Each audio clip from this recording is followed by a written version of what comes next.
I'm a family nurse practitioner working in infectious disease, specializing in HIV, caring for women and teens.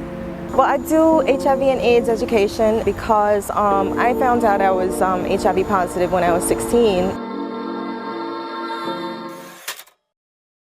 What is HIV? HIV is a really interesting virus. It really has a will to live, if that makes sense. It's a smart virus. I mean, it mutates. It actually comes into your immune system. Like if you think of your immune system as a battleground, your T cells, they would be like the commander of the army.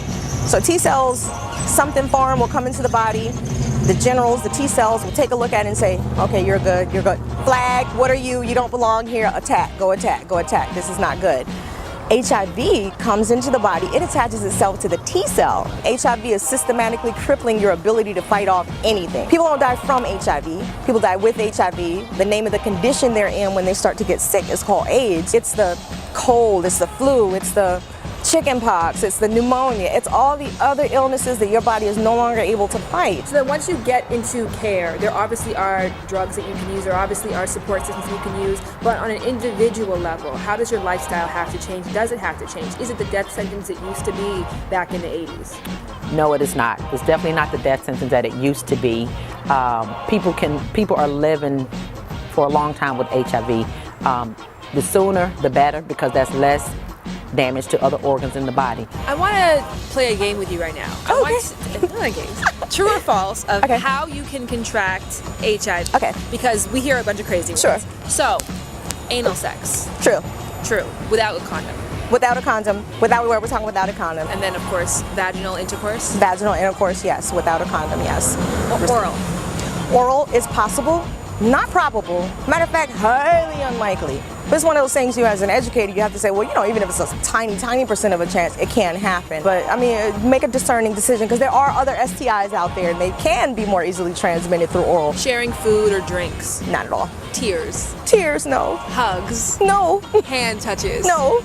Breathing, coughing, sneezing. No, and cards and gifts either. Waves, high fives. I want you to touch on the cost though, because I know that's something that people don't take into consideration. So cost is so important. Although there are AIDS drug assistance programs out there, you have to qualify for it, but we do have that program in place. And there are programs out there for the uninsured. Cost is so expensive, and that's what people are not talking about. Yeah, we have treatment, but who's gonna pay for it? And if you're coming from a family where you don't have health insurance, now you've got to find a program that takes the uninsured, and hopefully you can get on this AIDS drug assistance program because there are waiting lists. You said people aren't dying of... Yeah, people aren't so much dying from HIV or AIDS related complications. A lot of people are dying from shame and stigma. How do you think it impacts somebody if you make them feel villainized just because they have HIV? How do you think it makes somebody feel if you're going to judge them, stay away from them, not give them a fair chance at a friendship or a relationship? Or, you know, I would get this thing all the time. Like, you know, I was brand new and I was open about being HIV, and, you know, I'd be standing here talking to somebody, da-da-da-da, and I'd go over to talk to the next person. And by the time I take a couple of steps to go talk to the next person, somebody's run up, you know, she's got HIV. Like, really? And that has a lot to do with the Madonna concert that we were talking about. Yeah.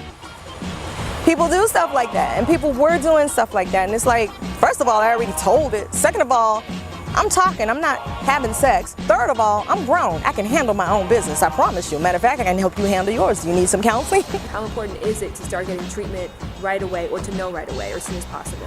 So it doesn't matter if your viral load is 1,000,000 copies versus 1,000 copies. The fact that you have detectable HIV virus, we know that it's doing damage to your body, to other organs. You can't see it. It's not going to happen overnight. It takes years. So that's why there's so much emphasis on getting people into care early. That's one reason. Number two, as long as you have detectable HIV virus and you're having unprotected sex, you can transmit HIV. Doesn't matter how high the viral load is. Who wants to walk out in the middle of the street and say, hey, pick on me? Yeah. I do. I do, because I'm not gonna let you do it to anybody else. I do. I've been here 34 years and I'm still standing. Come past me with that. it kills people because it makes them shut down. It makes them sadder than what they already are. It makes them hesitant to go get the help they need. People want to come out and talk about it and connect with other people that understand and other people who don't have it but understand. And sometimes we push our feet down people's throats and we just stop them from talking because we're being so cruel to them. You know, so we got to look at it from that perspective. Don't kill people with your words. You know, they can live a long life, get gray hairs and grandchildren with HIV now. Literally. They die from shame and stigma.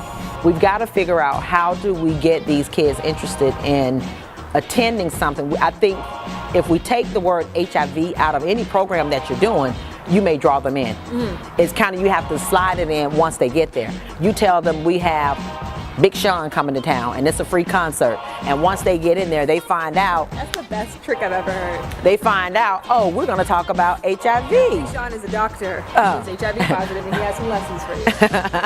Oh, you thought you meant that other Big Sean. Oh, I'm sorry.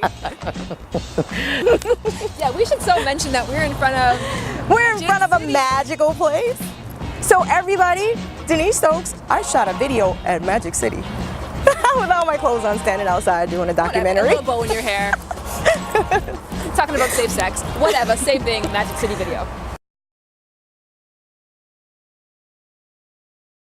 My father, he passed away from HIV. The way you give it to me, give it to me, give it to me. I think in this area, in this culture, what has happened is there's been over-commercialization of sex because sex sells and that brings tourism. I heard fuck me like a dog.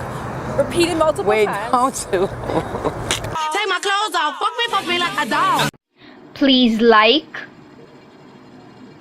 share,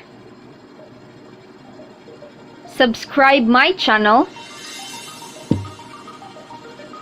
and do not forget to press the bell icon so you will get the notification when I upload a video. And also, we are giving away free ebook to our first 10,000 subscribers. Please click the link below on the description box.